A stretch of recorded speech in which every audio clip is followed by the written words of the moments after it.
G'day, Chief. Welcome to the Inner Chief podcast and this special episode, which we call The Mini Chief. These are short, sharp highlights from our fabulous guests, where you get a 5 to 10 minute snapshot of the highlights from their episode. Righto, Chief. Without further ado, here is the Mini Chief episode for this week with Neil Craig, former AFL Head Coach.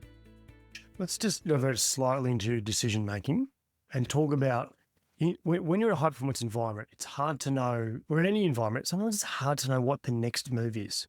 Should you tweak this? Should you do this? Should you improve that? How do you make clear decisions in complex environments that just have so many moving parts? How do you do that? Yeah, that's the experience factor. That's the art of coaching. That's the capacity to see around corners, the capacity as a senior coach in particular to have double vision. Now, what I mean by that is to know what's important now and also know what's important in the future of where we're going. Sure, yeah. Because you've got to weigh that up sometimes. Whereas if you haven't got that, you'll just keep making decisions based on what's important now. Sometimes that decision is not best for where you're going. So it's quite complicated. Yeah, sure. In decision making. Yeah. And that's why a couple of things, your capacity as a senior coach or as a leader to have some calmness in your thinking. So and to maintain stress levels at a good level, because they're complex decisions that you've got to make and think through.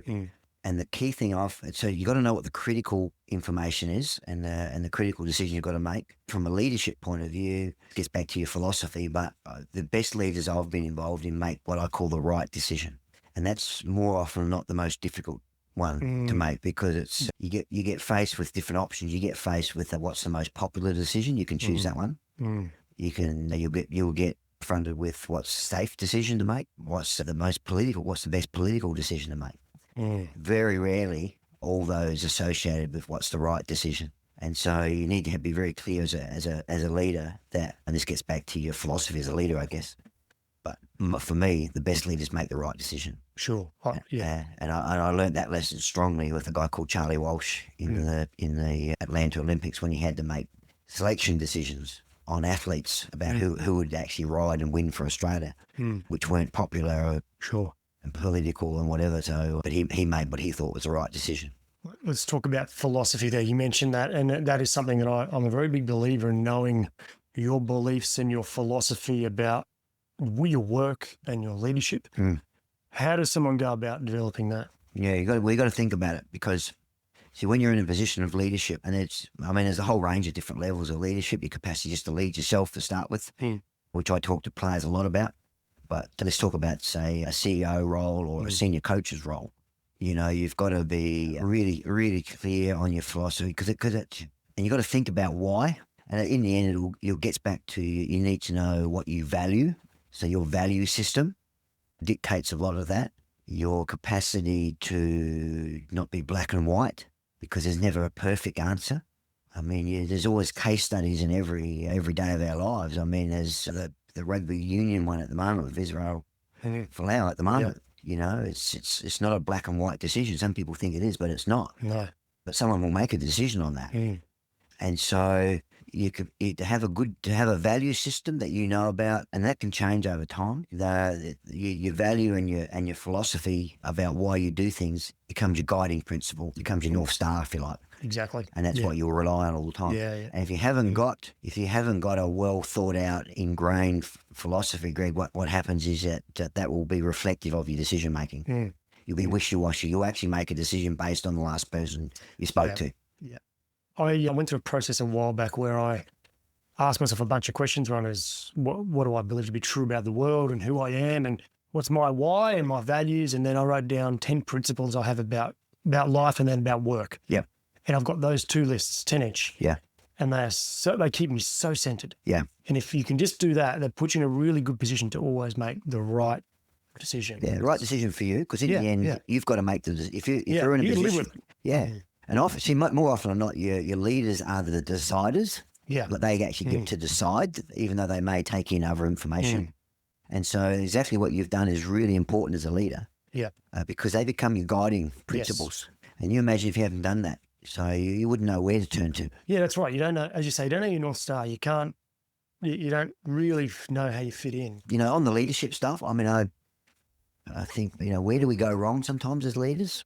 I was reading something the other day, and it really resonated with me in terms of leadership, and it was something along the lines that leadership, it's not about you, and yet the next point, but it's all about you. Now, listeners might think, well, what's this old fella talking about?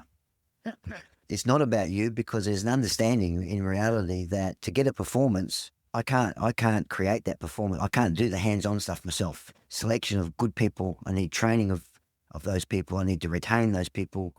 I need to develop those people. So, they don't want to leave our organisation. And then there's the concept, well, what if they do want to leave it? Why would you train all these people up if they want to leave? Well, why would you want to keep them if you don't train them? So it's not about me. Yeah. Because I don't actually do the hands-on and do the work. But it is all about me, because I have to create an environment where these people actually want to do the work, and they're enthused to do the work, and they share ideas, and they collaborate, and they bounce out of bed in the morning, and they want to come to this environment. So to me, that is the role of the leader, to be able to create that environment where people can be their best they can possibly be. And then, of course, you get the performance that you need. So it's not about me, but it's all about me. It's all about you. Yeah. That's a great saying. I like it. Yeah, because I've seen other environments, and you would have seen them as well, whether it be in high performance sport with a senior coach or CEOs. More often than not, the biggest problem that occurs is the person that's sitting in the chair. That's right. Yep. Because of fish rots from the head. Because of their behaviours. Yep. Of what they do or don't do. So it's a crucial role. All right, Chief, there we have it for this week with your mini Chief episode.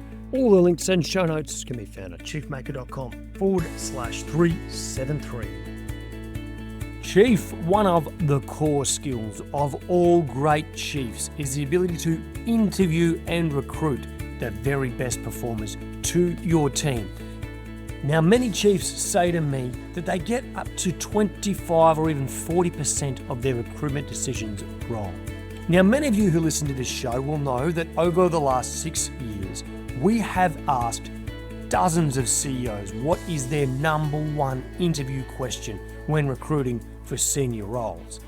What we have done is turn that into an invaluable resource. It is the 30 most powerful interview questions used by CEOs to hire high performers. These are the questions that reveal the true nature of the person in front of you. They are the ones that give or create that truth-telling moment that will help you decide whether to hire or not. Chief, if you want this resource, just go to chiefmaker.com/interview and just pop in your details and download the detailed PDF. And if you would like to stay in touch and hear all about some of the best resources that you can find anywhere in the world to improve your performance at work, go to chiefmaker.com/subscribe. Now, Chief, if you're yet to rate the episode and subscribe, I hope you'll do so soon. It helps others see the magnificent value that the chiefs and gurus bring to their life and career. So make sure you hit subscribe on your podcast app now, give it a 5-star rating if you think it's worthy, and leave a short review about your favourite episode. Righto, Chiefs, as always, remember to stay epic.